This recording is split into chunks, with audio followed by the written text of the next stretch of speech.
اعوذ باللہ من الشیطان الرجیم بسم اللہ الرحمن الرحیم وبہ نستعین وہو خیر ناصر ومعین وصلی اللہ علی سیدنا مولانا بالقاسم محمد وآلہ الطیبین الطاہرین ولعنۃ اللہ علی اعدائہم اجمعین اما بعد قال الحکیم فی قرآن الکریم بسم اللہ الرحمن الرحیم والعصر ان الانسان لفی خسر الا الذین آمنوا وعملوا الصالحات وتواصوا بالحق وتواصوا بالصبر۔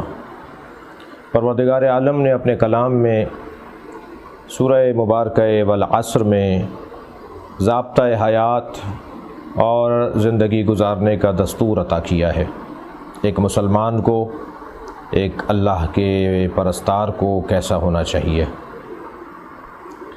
ارشاد ہوا، قسم ہے زمانے کی انسان خسارے میں ہے۔ اللہ نے زمانے کی قسم کھائی ہے، اور زمانہ کم سے کم ایک آن بلکہ اس سے کم بھی ہوتا ہے، اور زیادہ سے زیادہ عصر پیغمبر 1400 سال گزر گئے ہیں۔ یہ زمانہ نبی مکرم کی نبوت کا زمانہ ہے، اسے بھی زمانہ کہا جائے گا۔ زمانہ جب سے زمان اور اوقات اور وقت نظام شمسی شروع ہوا ہے، اس وقت سے آج تک زمانہ ہے، اور ایک لمحہ اور ایک آن بھی زمانہ ہے۔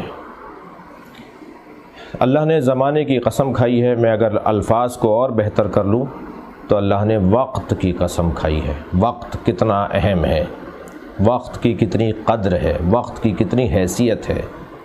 وقت ایک ایسا مفہوم، ایک ایسا عنوان ہے کہ جس کے بارے میں غور کرنا اور اس پر غور کرتے چلے جانا شاید اس کا تقاضا ہے۔ وقت ہی سب کچھ ہے، اس لیے کہ ایک لمحے میں انسان ہاں اور نہ بولتا ہے۔ ایک لمحے میں انسان فیصلہ لیتا ہے اور قدم اٹھاتا ہے۔ ایک لمحہ لگتا ہے، ایک زمانہ، ایک وقت لگتا ہے۔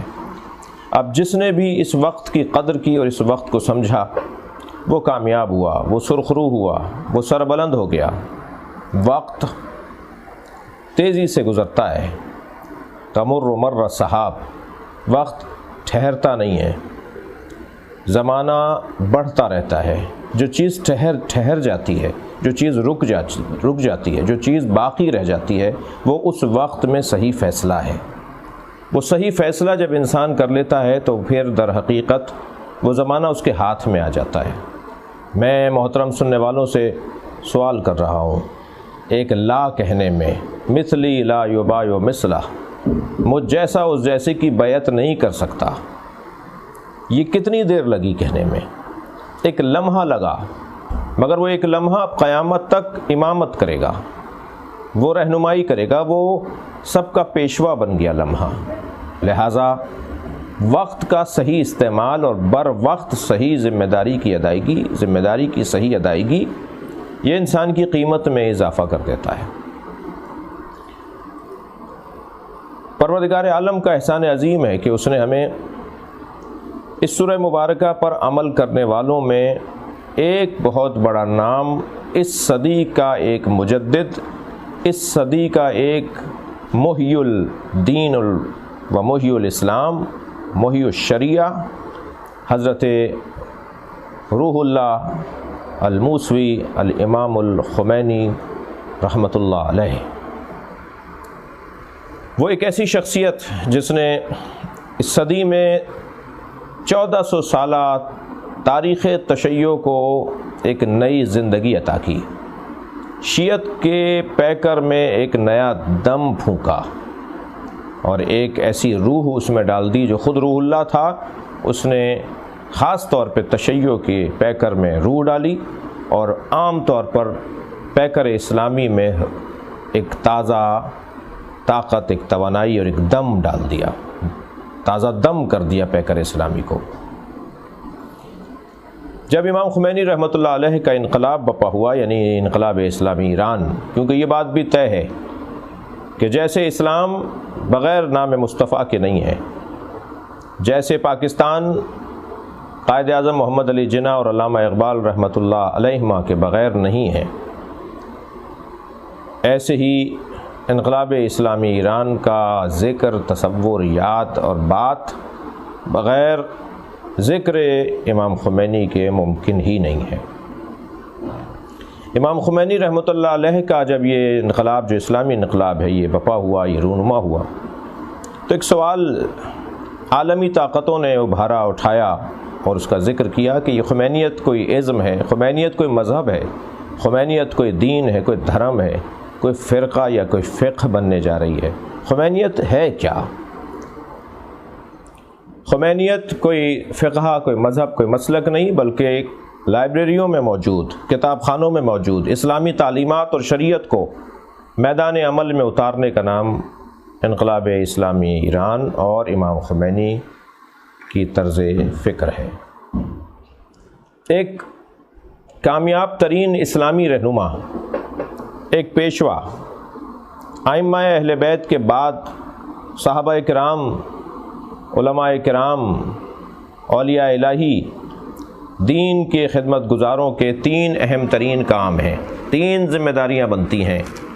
امام خمینی رحمۃ اللہ علیہ نے ان تینوں ذمہ داریوں کو انتہائی حسن کے ساتھ انجام دیا۔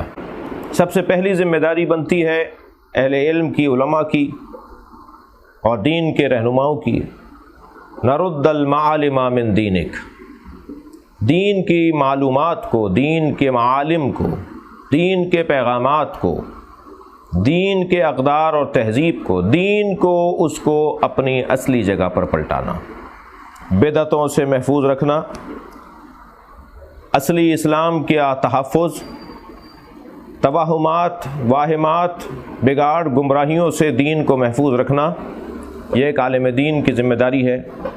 اور امام خمینی رحمۃ اللہ علیہ نے اس عنوان پر جیسے اپنی زندگی گزاری اور اپنے شاگردوں کو تربیت دی، اور آج الحمدللہ پوری دنیا میں دین کے تحفظ میں، مذہب کے تحفظ میں، اسلام اور شریعت کے تحفظ میں جو کردار خمینی شاگردوں نے انجام دیا ہے وہ بہت روشن اور واضح ہے۔ دوسرا کام، تظہر الاصلاح فی بلادک،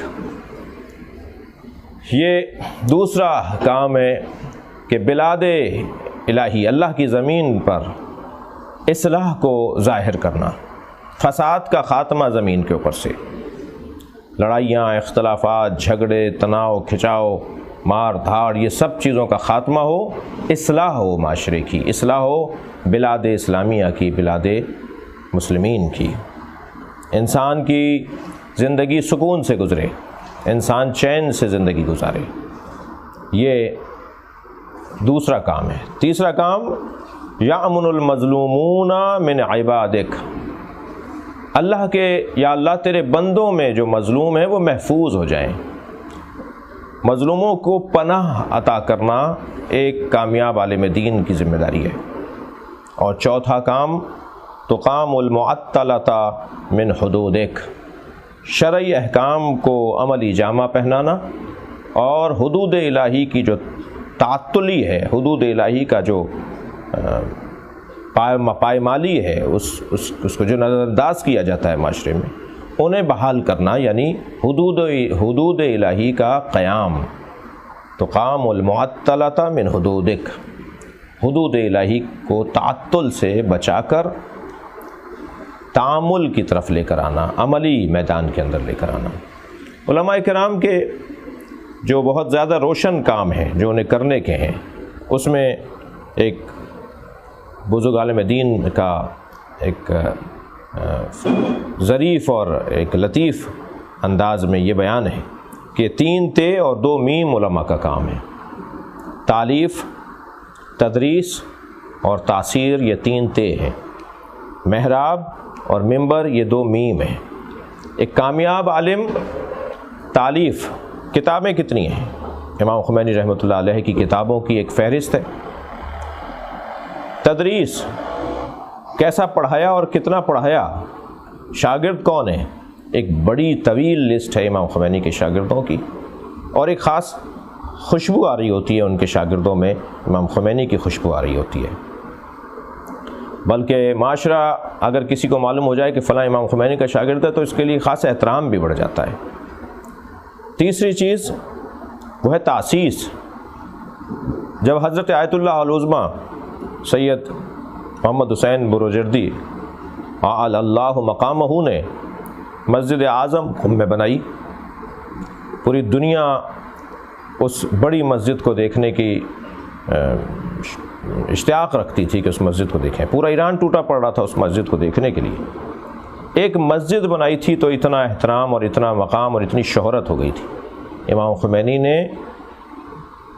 ایسی بنیاد ڈالی جو اب مسجدیں ہی مسجدیں بنیں گی، اب مدرسے ہی مدرسے بنیں گے، اب اسکول ہی اسکول بنیں گے، اب ہاسپٹل ہی ہاسپٹل بنیں گے۔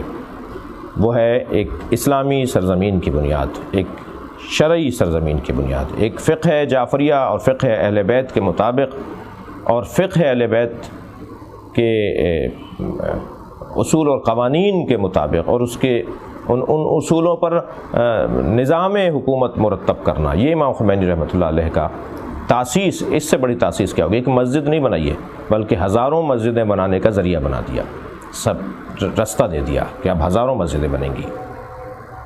2 میم، محراب اور منبر۔ محراب جہاں کھڑے ہو گئے امام خمینی وہیں محراب بن گئی، وہیں لوگ پیچھے کھڑے ہو گئے۔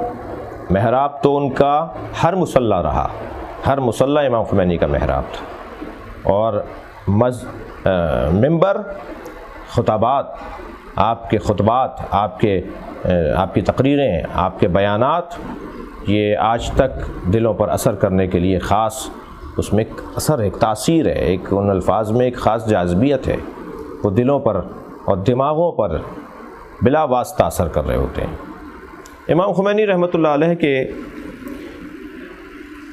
سوانح حیات میں اور آپ کی جو بابصیرت زندگی ہے اس کے مختلف پہلوؤں پر بات ہو سکتی ہے اور بات کی جاتی ہے، اور اس وقت ان کی برسی کی مناسبت سے ہمارے برادران آئیو نے مجھے حکم دیا، کراچی ریجن کے جو آئیو کے ذمہ داران ہیں انہوں نے حکم دیا کہ میں آپ کی خدمت میں حاضر ہوں، اگرچہ یہ جو تقریب ہے، یہ جو اجتماع ہے سوشل میڈیا کے ذریعے سے، اس میں ہماری تمام مذہبی سیاسی جماعتیں موجود ہیں، اور شیعہ مذہبی جماعتیں بھی، غیر شیعہ مذہبی جماعتیں بھی، اور الحمدللہ سب امام خمینی کی زندگی کے ان پہلوؤں پر غور کر رہے ہیں کہ جو ہمارے لیے ضروری ہیں کہ ہم ان سے استفادہ کریں۔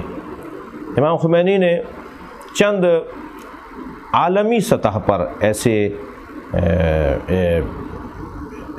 فیصلے لیے، ایسے اقدامات اٹھائے، ایک ایسا ایک رہنمائی عطا کی جو عالمی سطح پر لوگوں کے لیے، صرف مسلمانوں کے لیے نہیں بلکہ پوری دنیا کے لوگوں کے لیے، خاص طور پہ جو جمہوریت کا عنوان جنہیں یاد رہتا ہے اور جمہوریت کو عنوان قرار دیتے ہیں، ان کے لیے بڑے حسین رہنما اصول ہیں۔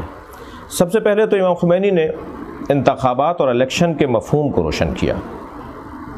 اگر 1 لاکھ ووٹر ہوں اور بالترتیب 10 امیدوار ہوں تو 15,000 14,000 13,000 12,000 11,000 10,000 9,000 8,000 7,000 تک جو ووٹ لیں گے وہ 1 لاکھ ووٹوں کو حاصل کر لیں گے۔ اب ان میں جو 15,000 جس نے ووٹ لیے ہیں وہ منتخب ہو کر پورے ملک کا ان 1 لاکھ لوگوں کا سربراہ قرار پائے گا، جبکہ اسے 85,000 لوگوں نے ووٹ نہیں دیے، اسے 15,000 نے ووٹ دیے ہیں۔ ووٹ 1 لاکھ پڑے ہیں مگر جو نمائندہ بن کر سامنے آیا ہے وہ 15,000 کا نمائندہ ہے، وہ 1 لاکھ لوگوں کا نمائندہ نہیں ہے۔ لہٰذا یہ اکثریت کا عنوان ہی بہکانے کا ہے، اس میں دھوکہ، اس میں فریب ہے، یہ اکثریت نہیں ہے، یہ جمہوریت نہیں ہے۔ جمہوریت اس وقت بنے گی کہ جب 100 میں سے 51 لوگ، 1 لاکھ میں سے 51,000 لوگ کسی ایک کو منتخب کریں، تب وہ اکثریت کہلائے گی۔ امام خمینی نے اپنے اس نظام میں اکثریت کے مفہوم کا اس کو واضح کیا، اس کی رہنمائی کی کہ اکثریت کا مفہوم کیا ہے۔ دوسرا، سفارت خانوں کو اپنے ملک کا سفیر ہو کر رہنا ہوگا، وہاں کی ثقافت کو اور وہاں کے پیغام کو اور وہاں کی ترجمانی کرنی ہوگی۔ لیکن اگر سفارت خانے اس ملک میں اپنی سیاست اور اس ملک کی سیاست کی راہ میں رکاوٹیں ڈالنے لگیں تو یقیناً یہ سفارت خانے نہیں ہیں بلکہ یہ شیطنت خانے ہیں۔ اس بات کو بھی روشن کیا۔ تیسرا جو اہم پیغام دیا وہ یہ کہ میری نسل میں، میرے خاندان میں کوئی حکومتی منصب نہیں لے سکتا، نہ وزیر بن سکتا ہے نہ حاکم بن سکتا ہے، کوئی بھی حکومتی منصب میرے خاندان، میری نسل، میرے پوتے، میرے بیٹے، میرے پوتے، میرے پڑپوتے، میرے خاندان جو خمینی خاندان کے لوگ ہیں وہ انقلاب اسلامی ایران کے بعد حکومت اسلامی میں منصبدار نہیں ہوں گے۔ یہ ایک بہت بڑا فیصلہ تھا جو امام خمینی نے۔ اسی طرح جنگ بندی کا مفہوم بھی امام خمینی نے بہت ہی روشن کیا کہ جنگ بندی کا مفہوم کیا ہے۔ جنگ بندی کا مفہوم یہ نہیں ہے کہ جس نے جتنا حصہ قبضہ لیا بس اب اس کا ہو گیا، نہیں، جنگ بندی اگر کر رہے ہیں تو ہر شخص اپنی اپنی جگہ پر جائے، جس کا جو حصہ جنگ شروع ہونے سے پہلے تھا، جو حدود تھیں وہیں تک اسے پہنچایا جائے۔ یہ ایک عالمی سطح پر جنگوں کے اصول میں بھی انہوں نے ایک بات کو منوا لیا۔ اسی طرح یہ بھی بات کر دی، یہ بات بہت ہی روشن انداز سے عالمی سطح پر امام خمینی کی طرف سے پہنچائی گئی۔ اسی طرح ایک اہم ترین نقطہ جو امام خمینی کی طرف سے عالمی سطح پر روشن ہوا وہ دین اور سیاست کی جدائی کا مسئلہ ہے۔ ایک بہت بڑا طبقہ ہے، بہت بڑی تعداد ہے جو کہتی ہے کہ دین اور سیاست جدا ہے، جبکہ امام خمینی نے یہ ثابت کیا کہ دین اور سیاست جدا نہیں ہے، بلکہ سیاست دین کی پابند ہے، دین حاکم سیاست ہے۔ آپ سیاست یعنی تدبیر، سیاست یعنی حکمت، سیاست یعنی بصیرت، سیاست یعنی صحیح فیصلوں پر عمل کروانا، سیاست یعنی اللہ کی مخلوق کی خدمت، یہ سارے عنوانات اگر دین کی محکومیت کے ساتھ، یعنی دین کی حاکمیت اور یہ محکومیت دین کے ساتھ ہوں تو سیاست عین دین ہے، سیاست دین سے جدا نہیں ہے۔ یہ مفہوم بھی امام خمینی رحمۃ اللہ علیہ نے۔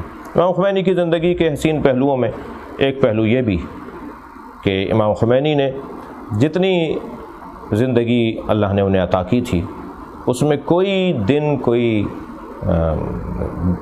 لمحہ خدمت کے بغیر نہیں گزارا۔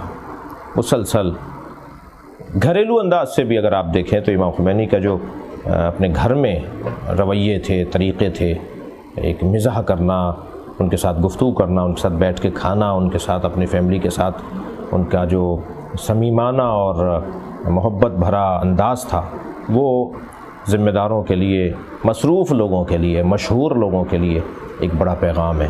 میں اللہ کی بارگاہ میں حضرت روح اللہ الموسوی الامام الخمینی رحمۃ اللہ علیہ کی درجات کی بلندی اور جو حضرات سنی شیعہ برادران ان کے اس مناسبت سے انہیں یاد کر رہے ہیں، ان کے لیے توفیقات کی دعا کروں گا۔ اللہ ہم سب کو اپنے حفظ و امان میں رکھے۔